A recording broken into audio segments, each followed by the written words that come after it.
The government knows something about your chicken, but it's decided not to tell you, or not just yet. Over 250,000 people in the UK are poisoned every year by a bug called Campylobacter, and the majority of infections are caused by contaminated chicken. We were promised that the supermarkets with the most contaminated poultry would be named, but now the government's backed down. How did our chicken ever get to be so dirty? The supermarkets and poultry processors insist they're doing all they can to keep our chicken clean. But in the last decade, the problems got worse. So what is happening to Britain's favourite meat? The Guardian launched an investigation to find out why poultry is making so many people ill. It's easy to get a job in the meat industry. Our undercover reporter got one in a day, paid £6.31 an hour to bring chicken to our dinner tables. You just need to bring your ID, passport or ID, bank details if you have, national insurance if you have. If not, that's fine. You're coming, we just have small chat, you're filling some paperwork, and after you need to come for induction. That's all. Companies boast of strict hygiene policies, but we'd been told that across the industry, the reality on the factory floor can be different. Our reporter worked in a large abattoir which counts Tesco, Sainsbury's, Aldi and KFC among its customers. Welcome to the secret world of cheap chicken. It's the UK's favourite meat, and it's making us sick. I got cold sores all over my lips. Going to get out of bed, I couldn't use either of my legs properly. The likely culprit? Chicken. The Guardian spoke to 2 whistleblowers who shed light on how chicken gets contaminated. Between them, they've spent over 15 years in the meat industry. Faeces will be usually fairly wet, runny. This would get all over the feathers, so it would get over you when you try and pick them up. Things would pile up and drop on the floor. You would basically just wipe it down and put it back on the line. And our undercover reporter also witnessed things firsthand. But I've never worked in a chicken factory before, so for me this whole experience was really intense.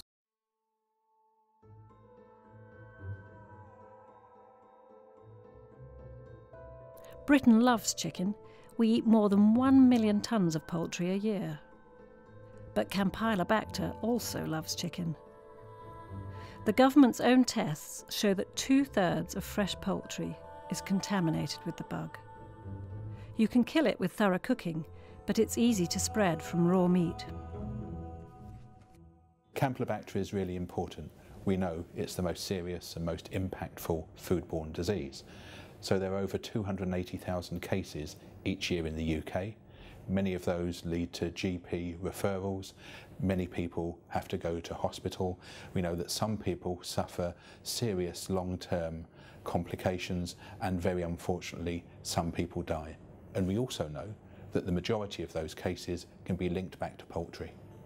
They know more than that. They know when chickens are most likely to become contaminated, on intensive farms, in abattoirs, and when they're cut and packed and hygiene standards are not followed properly. In Britain, we slaughter a staggering 17 million birds each week. Some supermarkets offer a whole chicken for as little as £2.50 a kilo. With prices so low, producing chickens for mass consumption has to be fast, intensive work. Experts like Ron Spellman, who worked as a poultry inspector for 12 years, says the system inevitably increases the risk of Campylobacter. When you've got chicken slaughterhouses in Britain killing 1 million birds a week, 750,000 birds a week, 10 to 12,000 chickens an hour, no one's ever seriously tried, I don't think, to run the line slower. It's very, very difficult in using these sort of modern techniques to actually end up with poultry which is not contaminated. We know that. Margins are low, volumes have to be high, and a few key players control the majority of the market, from farms to supermarket shelves. Well, to reduce the level of faecal contamination, which is the real source of Campylobacter, means the line will have to run slower, it'll have to be stopped more often, and that will inevitably be expensive. it will put up the price of chicken because you're producing them more slowly. We know there is no silver bullet, and so it requires a number of interventions all the way along the supply chain. So at farm, at processing, at retail, and what we do in our own domestic kitchens. So what we need is everyone at every stage of that chain to take it seriously, to take their responsibilities seriously. The Guardian's 5-month investigation wanted to find out if anyone is taking responsibility. We obtained these photographs, taken just last month. They're from Llanelli processing plant in Anglesey, owned by two sisters, the largest poultry processor in the UK. Tesco, M&S and Asda are among customers here for chicken for their ready meals. This was the scene on the evisceration line one day last month. Pipes that are supposed to carry away the innards of dead chickens were blocked. Guts and offal had been spewing over the floor for hours. This is high-risk material for Campylobacter, and we're told it's not the first time it's happened. Ron Spellman is now a leader of the European Association of Meat Inspectors. We showed him our evidence. Well, my God, it's just unbelievable, the amount of guts there are on the floor. That there's obviously some sort of a breakdown. It's a very, very bad sign, isn't it? I mean, if the factory are prepared to carry on working and they're allowed by the officials on site to carry on working with conditions like that, it's terrible. And there are more shocking pictures. Same factory, same month, another breakdown. This is the defeathering area. It's another high-risk point for Campylobacter contamination because feathers can carry faecal material. For food safety, feathers should be cleaned away promptly, but the water pump's not working and the line hasn't been stopped. What do you make of what you're looking at there? Well, it's dreadful. I mean, and in conjunction with the other pictures of the big heaps of guts, etc., it would seem the equipment in this plant, malfunctions pretty often. Two sisters told us they and the site vet had to weigh up stopping the line against animal welfare. If they had stopped it for the evisceration or defeathering breakdown, a large number of chickens waiting to be slaughtered would have been held in their crates for too long. They told us they have invested in the plant. The trouble across the industry is that cleaning up would cost money, and so far it and the retailers haven't spent enough. Broken machinery isn't the only problem in Wales. The slaughtered birds all pass through a school tank to loosen their feathers before plucking. We were told the tank wasn't cleaned for 2 nights last month, so that 3 days of fresh birds, around 250,000 chickens, pass through the same soup of dirty water. Campylobacter could breathe. It could be alive in the bubbles and the foam on top. And what does that mean for birds? New birds coming into the system? Yeah, new birds coming in, and as they come out through the foam. So there's a good chance that they'll come out with a coating of foam loaded with bacteria.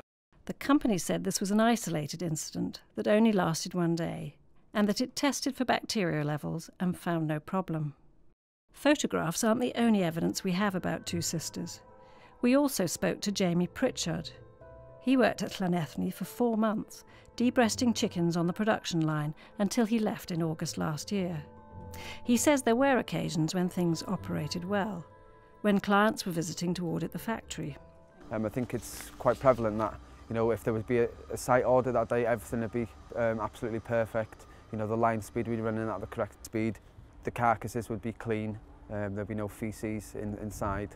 But Jamie says it was a different story when no clients were visiting. On different contrast to the days when there wasn't an audit, things would pile up and drop on the floor. You'd be told that if there was a visit, you put them in the bin not for human consumption. But on days that there wasn't an audit, then you would basically just wipe it down and put it back on the line. The Guardian's undercover investigation, however, suggested that problems weren't confined to just one Two Sisters plant. During 5 days undercover in Scunthorpe last month, our reporter says he saw breaches of hygiene rules too. There are, with chickens stacking in front of you, and they fell on the floor, and I saw a lot of people dropping chickens on the floor and picking them up and throwing them back in the basket and without even blinking. It's almost like something from a cartoon where the truck runs over it. I mean, that's someone's going to eat that. It's their food. The individual birds are worth very, very little. It's a sign of a bad culture in the attitude of the staff towards human food that they're producing. We don't know where this chicken ended up. Two Sisters says it has very strict policies to ensure that chicken that falls on the floor is always sent for waste. But it's not just in the processing plants that Campylobacter spreads. Farms are also breeding grounds. Meet Paul Sadler. He worked in the industry for 15 years as a chicken catcher for Fazenda, another major poultry supplier to big supermarkets and fast food chains, including Asda and Nando's. You'd have 6 people working in a team usually, typically. One of those would be the forklift driver. Now he would come in, drop these down at strategic points around the chicken shed, and then go out and bring more in. And then the remaining 5 people would go round to just pick the chickens up, perhaps 4 or 5 in each hand, and then physically load them into the crates by hand. This undercover footage was taken by an animal charity at a separate company during catching. Because chicken sheds are stocked so intensively, some birds have to be thinned out after a few weeks, otherwise the rest of the chickens wouldn't have enough room to grow to slaughter weight. This thinning is a key point for Campylobacter spread. So the faeces will be usually fairly wet, runny. This will get all over the feathers, so it will get over you when you try and pick them up. Chickens panic and defecate when stressed, and bacteria can easily be spread on workers' boots and vehicles.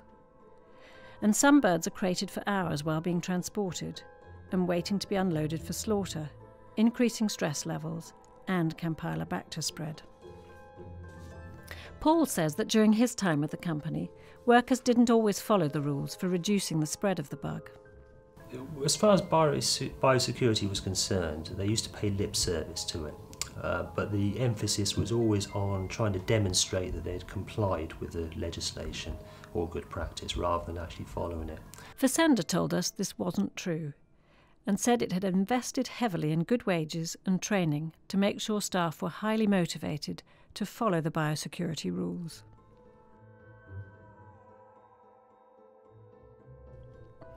If you wonder why all these hygiene rules matter, ask Julie Wilson.